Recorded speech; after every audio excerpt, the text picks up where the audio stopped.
The Marine Toys for Tots foster care program is bringing hope to children who need it most. Every 2 minutes, a child enters foster care, often with only a small bag of belongings. More than 400,000 children face trauma and uncertainty, many before age 8. This May, during Foster Care Awareness Month, Toys for Tots is creating Room for Joy. In 2025, nearly 375,000 children received comfort through toys, books, and essentials, reminding them they are not alone. Donate now and change a child's life. Listen, all you New Yorkers. Taxi. Okay, man, we're looking around. This is the 77 WABC minicast. What the heck is going on? With us today is Jesse Arm from the Manhattan Institute, and he's the chief of staff. Well, Jesse, I mean, so many things are happening. So many people are worried about so many things. Give us an update. Where do you think we are?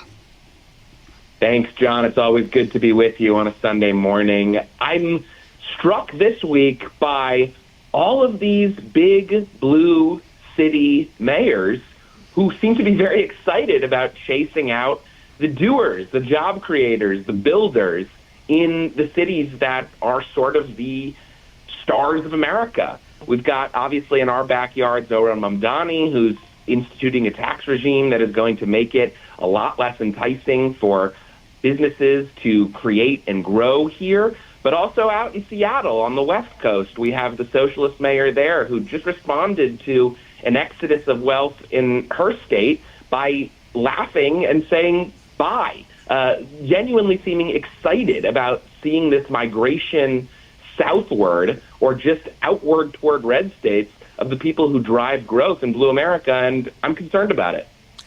Well, you know, I said that the other day, Jesse. I said that the fact is, if we chase out the middle class out of New York and New York State, and we chase out businesses out of New York City, New York State, especially New York City, where right now J.P. Morgan, who just built a $4 billion building, has less employees in New York than they do in Texas. So if we chase them out, the people that are going to suffer at the end are the employees of New York City, New York State, because once S&P and Moody's put you on the crap list, guess what? You're not going to have money to pay your payroll. Yeah, it's sort of an old joke, right?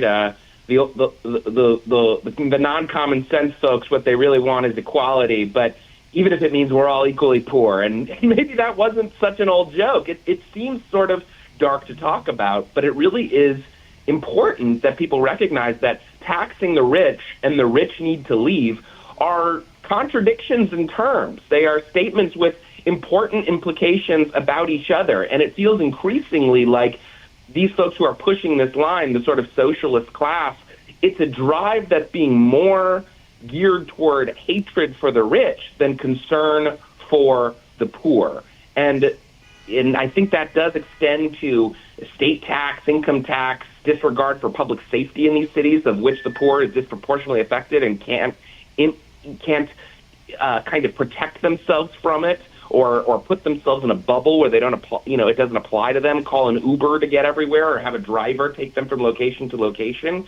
The big thing here, John, look at also the mayor of New York, right? Putting Ken Griffin on blast, individually targeting a guy who's got a massive real estate project that's going to be responsible for a lot of growth and a lot of jobs right in Midtown, that and the mayor makes him out to be some sort of enemy for doing that. It's disturbing. And after the billionaire class leaves, what's going to happen? The bureaucrats are going to turn their sights on the savings of regular working class city dwellers in these places. Absolutely. So what do we do? Well, I do think that one thing that really stands out to me, and this is sort of underemphasized in the debate we're obviously having about gerrymandering or redistricting. The red states are carving up their congressional districts in such a way that there are very few Democrats with representation. The blue states are responding in turn by carving up their states in such a way where there's very little Republican representation. And it's sort of a ratcheting up of these tensions in both directions. And I realize that seems sort of disconnected, but I actually think it's all of a piece, because the socialists who increasingly are governing these big blue cities, right? They're actively encouraging this out-migration. And as you have the more prosperous Americans beginning to resettle in red America, they're bringing these jobs, they're bringing investment, they're bringing opportunity, and they're fueling growth in places that welcome it and incentivizing others to come along and follow. So the big blue states are going to have a problem. It's just a matter of time. And the problem is, I just did an op-ed piece that if you don't have smart enough politicians in the blue states, then they're going to blow up. It's just a matter of time.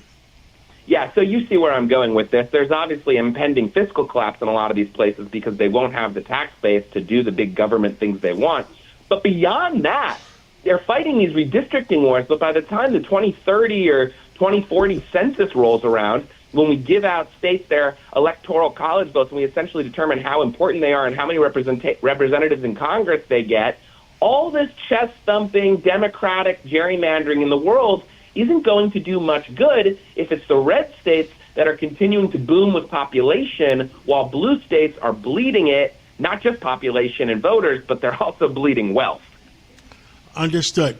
Well, Jesse Arm, Manhattan Institute, you guys are the think tank. You're well respected, and the politicians should listen to you.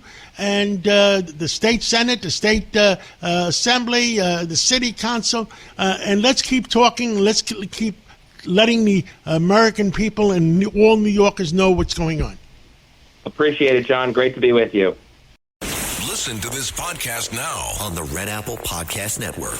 Why is the middle class shrinking? Why are people facing an affordability crisis while marginalized individuals called informals grow in numbers? Join me as I travel the world, speaking with people living in invisibility, the leaders working to solve it, and uncovering the hard truths shaping our economy and daily reality. Download all of Red Apple Media's podcasts right now through your favorite podcast platform.